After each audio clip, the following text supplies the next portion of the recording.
कार्यक्रम में आप सबका बहुत बहुत स्वागत है।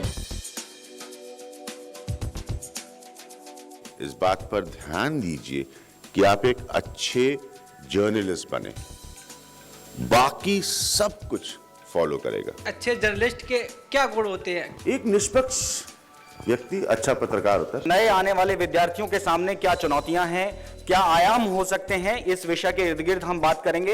हजारों बच्चे मीडिया कोर्स करके इस इंडस्ट्री में आते हैं, तो मेरा सवाल ये है, क्या टीवी इंडस्ट्री में इतनी जगहें हैं? प्रिंट का भविष्य तो बहुत धूमिल है। टेलीविज़न का भविष्य अभी कम से कम हिंदुस्तान में अगले 10 सालों के लिए तो बहुत ही सुरक्षित है। हिंदुस्तान में मीडिया का भविष्य बहुत उज्जवल है।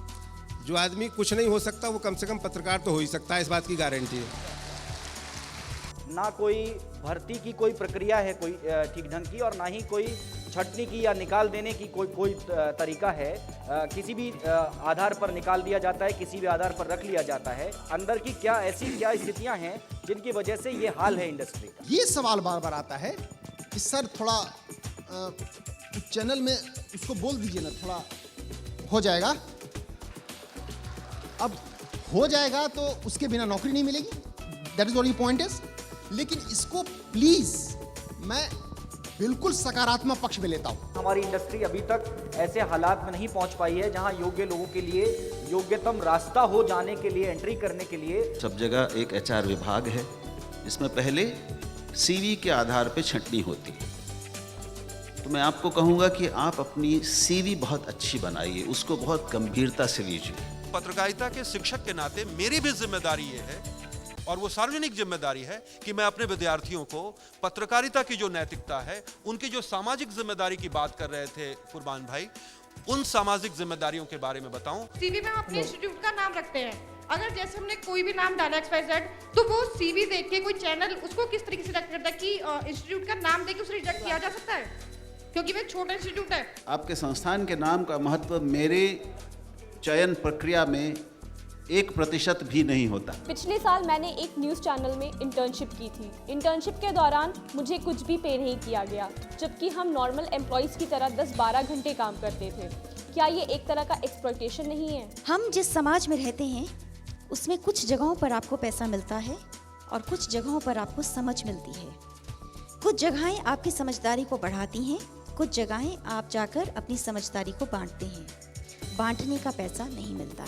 जो सैलरी स्ट्रक्चर है वो कैसे तय किया जाता है मीडिया में? ये सब आपकी अपनी मेहनत, क्षमता, समझ और आपके स्वभाव,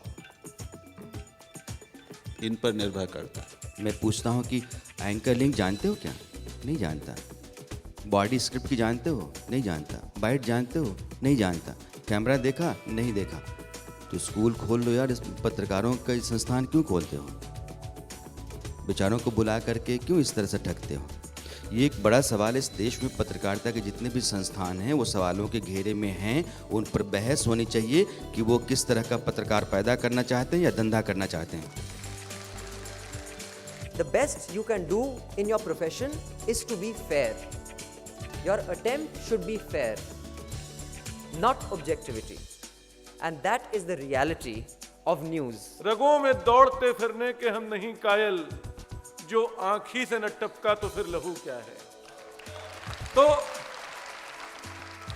ग्लैमर, अगर आपका काम बेहतर होगा वो आपके पीछे आएगा। ग्लैमर उस प्यार के साथ रहेगा जो तुमने खुद को किया है। उस प्यार को अंदर पैदा कर लो, कोई नहीं रोक पाएगा। आप लोग जो पढ़ रहे हैं वो थ्योरेटिकल नॉलेज ज्यादा है, हम लोग जो कर रहे हैं वो प्रैक्टिकल है।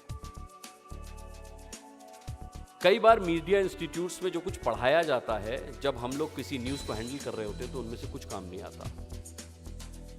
काम आता है अपने अंदर का सब्सटेंस, अपने अंदर का विजन कि आप खबर के साथ क्या करना है। बतौर रिपोर्टर काम करना है तो आपको वो सारी खबरें भी पढ़नी होंगी, उन सारी खबरों की भी समझ होनी चाहिए जो क्राइम से जुड़ी हुई हो, जो प्रोटेस्ट से जुड़ी हुई हो। ऐसी ही खबरें आपको शुरुआती लेवल पे करनी होगी। कोई आपको पॉलिटिकल बीट नहीं मिल जाएगा शुरुआती लेवल। मीडिया में महिलाओं का बहुत शोषण होता है। आप अपना शोषण कराएंगी तो तो आपका शोषण होगा। आप अपना शोषण नहीं कर पाएंगी और अपनी आवाज को आगे बढ़ाएंगी तो आपका शोषण नहीं होगा। मीडिया महिलाओं के लिए पूरी तरह से सेफ है। आज की जो नई पीढ़ी आ रही है उनके दिमाग के अंदर जितना आउट ऑफ बॉक्स सोचने की क्षमता है, मैं दावे से साथ कह रहा हूँ नहीं है उनके अंदर, जो एक समय विशेष के अंदर आ गए और टीवी के पर्दे पर चमक गए। वक्त को जिसने नहीं समझा उसे मिटना पड़ा है। वक्त को जिसने नहीं समझा उसे मिटना पड़ा है। बच गया तलवार से तो फूल से कटना पड़ा है। क्यों न कितनी ही कठिन हो, क्यों न कितनी ही बड़ी हो, हर नदी की राह से चट्टान को हटना पड़ा है। तो हौसलों की ऐसी नदी बनिए, आत्मविश्वास की ऐसी नदी बनिए, ज्ञान की ऐसी नदी बनिए कि आपके सामने बड़े से बड़े ऑब्स्टिकल, बड़ी से बड़ी चट्टान जो है वो कहीं किनारे हट जाए। सन्नाटे को चीरती सनसनी सन्न कर देती है इंसान को। मुजरिम को खबरदार करना हमारा फर्ज, जुर्म से महफूज रहना आपका हक। देखिए सनसनी रात 11 बजे सिर्फ एबीपी न्यूज पर। सबसे पहला विचार ये होगा कि मीडिया, बहुत कम लोग ढूंढते हुए निकलते हैं कि मुझे मीडिया में जाना है। ये एक ऐसी इंडस्ट्री है जो आपको ढूंढ लेती है। टेलीविजन पे आप वही देखते हैं जो आपको दिखाया जाता है, आप वो नहीं देखते जो आप देखना चाहते हैं। जमाना बहुत तेजी से बदल रहा है। डिजिटल मीडिया आज के दिन में वो देता है कि भाई आप जाते हैं, आप सेलेक्ट करते हैं, क्लिक करते हैं और आप जो देखना चाहते हैं वो देखते हैं। So if I define it differently, it gives you an opportunity to consume content as and when you like. पूरी टीवी इंडस्ट्री में वो लोग काबिज हैं जो आज तक के ज़माने में जिन्होंने शुरू किया था। आने वाले वक्त में अगर आपने न्यू मीडिया में अभी से काम शुरू करा तो आप लंबी दौड़ के घोड़े बनेंगे, वरना टीवी का मेरे हिसाब से बहुत ज़्यादा वक्त नहीं है अब उस टीवी में। बहुत बहुत धन्यवाद। काफी ज्यादातर लोगों को उतना ही पसंद आया होगा ये आपका पूरा आयोजन जितना कि मुझे। भविष्य के लिए ढेरों शुभकामनाएं। हमेशा ऐसे प्रोग्राम होते रहें। ब्रेन वॉश को मेरी ढेर सारी शुभकामनाएं। यह पूरा आयोजन बड़ा सराहनीय था, बेहतर था और इस तरह के आयोजन अगर होते रहे तो पत्रकारिता के हक में रहेगा, पत्रकारों के हक में रहेगा और एक बेहतर पीढ़ी हम तैयार कर पाएंगे।